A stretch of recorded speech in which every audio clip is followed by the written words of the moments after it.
Good morning students. मेरे पिछले lecture में हम लोगों ने ठोस अवस्था के गुणधर्मों, ठोसों के विभिन्न प्रकारों का अध्ययन किया था। हमने क्रिस्टलीय ठोस और अक्रिस्टलीय ठोस के गुणधर्मों में तुलना की थी। आज मैं क्रिस्टलीय ठोस से, ठोस की संरचना से संबंधित कुछ तथ्य आपके सामने रखूंगी। जिस प्रकार से हम जानते हैं कि प्रत्येक वस्तु की संरचना की एक इकाई होती है। जैसे दीवार की इकाई ईंट है, मानव शरीर की जो संरचना है उसकी इकाई कोशिका है। उसी प्रकार क्रिस्टलीय ठोस जिन छोटी छोटी संरचनाओं से मिलकर के बना होता है उन्हें हम एकक कोशिका या यूनिट सेल कहते हैं। इसे हम इस प्रकार परिभाषित कर सकते हैं।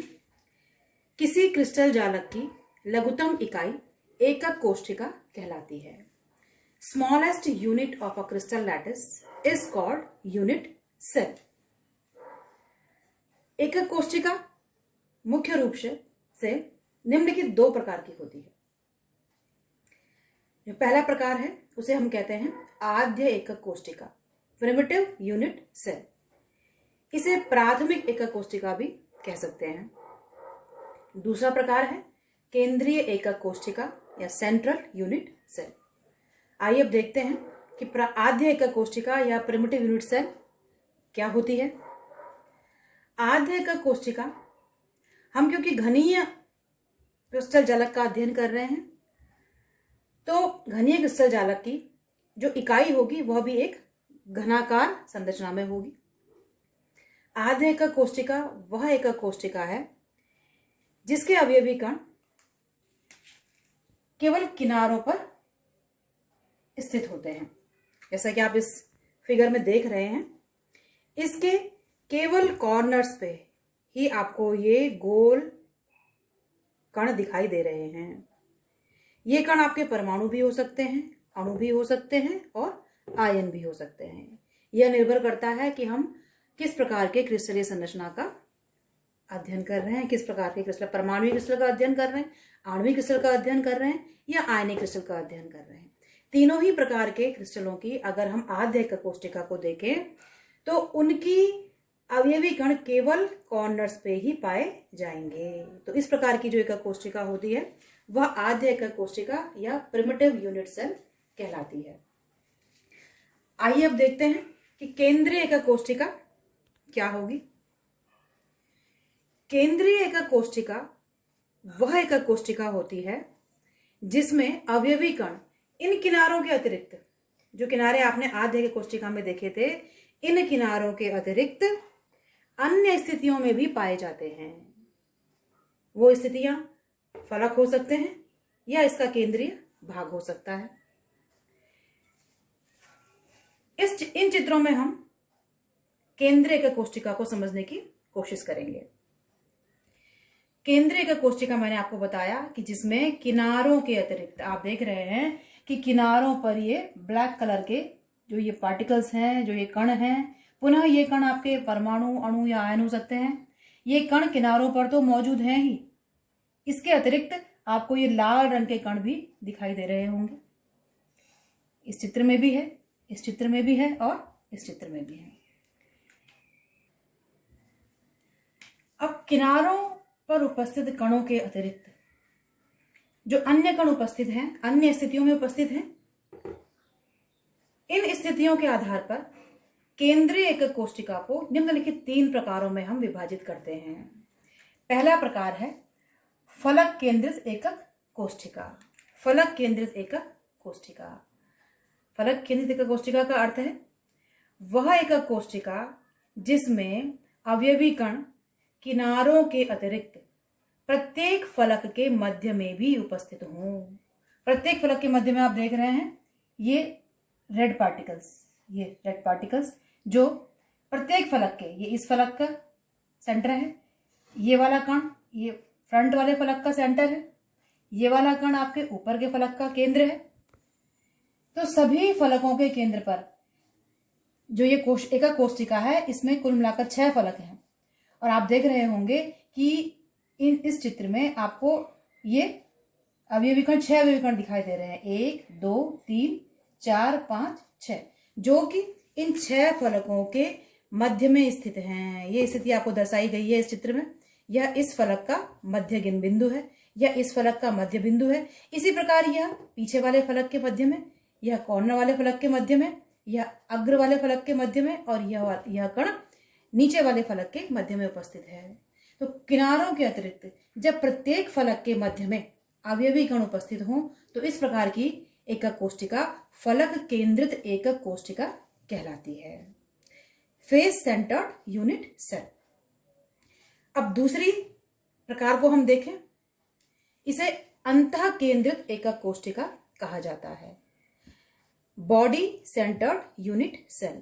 बॉडी, इस पूरी बॉडी सेंटर्ड, केंद्र, बॉडी के केंद्र में जब बिंदु उपस्थित हो किनारों के अतिरिक्त, यह बिंदु इस पूरे घन के केंद्र में उपस्थित है। यह अवयवी कण इस घनाकार आकृति के केंद्र में पैक है, केंद्र में व्यवस्थित है। इस प्रकार की एकक कोष्टिका अंतः केंद्रित एकक कोष्टिका या बॉडी सेंटर्ड यूनिट सेल कहलाती है। आप देख रहे हैं कि काले वाले कण किनारों पर उपस्थित हैं, जबकि लाल रंग का कण आपके क्यूबिक यूनिट सेल के बीच में स्थित है, इसलिए इसे हम अंतः केंद्रित एकक कोष्टिका कहते हैं। तीसरा प्रकार आप देखें इस फिगर में, अवयवी कण चारों किनारों पर तो उपस्थित है ही, लेकिन इसके अतिरिक्त एक अवयवी कण ऊपर के फलक के केंद्र में और दूसरा अवयवी कण नीचे के फलक के केंद्र में स्थित है। इस प्रकार की एकक कोष्टिका जिसमें अवयवी कण किनारों के अतिरिक्त आमने सामने के किन्हीं दो फलकों के मध्य में उपस्थित होते हैं, इस प्रकार की एकक कोष्टिका अंत केंद्रित एकक कोष्टिका एंड सेंटर्ड यूनिट सेल कहलाती है। ये आमने सामने के फलक ये तो हैं ही जो प्रदर्शित कर रखे हैं, ये नहीं है तो ये आमने सामने के फलक ये दो भी हो सकते हैं। आमने सामने के फलक पिछला फलक और अगला फलक भी हो सकता है। किन्हीं दो आमने सामने के फलकों के बीच में जब अवयवी कण उपस्थित हों और किनारों पर भी उपस्थित हों तो इस प्रकार की केंद्रीय एकक कोष्टिका अंत केंद्रित एकक कोष्टिका या एंड सेंटर्ड यूनिट सेल कहलाती है।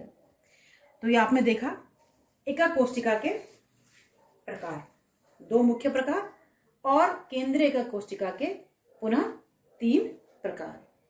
अब आगे हम अध्ययन करेंगे एकक कोष्टिकाओं से मिलकर के एक क्रिस्टल जालक का निर्माण होता है, या क्रिस्टल जालक हम किसे कहते हैं, उसकी संरचना कैसी होती है। यह एक एकक कोष्टिका है और यह एकक कोष्टिका जब त्रिविम में अंतरिक्ष में 3 दिशाओं में वृद्धि करती है तो एक क्रिस्टल जालक का निर्माण करती है। इस प्रकार से क्रिस्टल जालक का निर्माण करती है। हम जानते हैं कि अंतरिक्ष में 3 दिशाएं x, y और z होती हैं, x, y और z। कोई भी ठोस त्रिविमीय संरचना का जब निर्माण करता है तो वह इस प्रकार से, उसे हम इस प्रकार x, y और z 3 विमाओं के आधार पर परिभाषित कर सकते हैं। यह एकक कोष्टिका जब इन तीनों दिशाओं में वृद्धि करती है तो इस प्रकार से एक क्रिस्टल जालक का निर्माण होता है। क्रिस्टल जालक किसी भी क्रिस्टल में उपस्थित बिंदुओं की एक व्यवस्थित त्रिविमीय संरचना होती है। ये बिंदु क्रिस्टल के प्रकृति के अनुरूप अणु, परमाणु अथवा आयन हो सकते हैं। यदि आप इस क्रिस्टल जालक को ध्यानपूर्वक देखें तो यह एक एकक कोष्टिका है।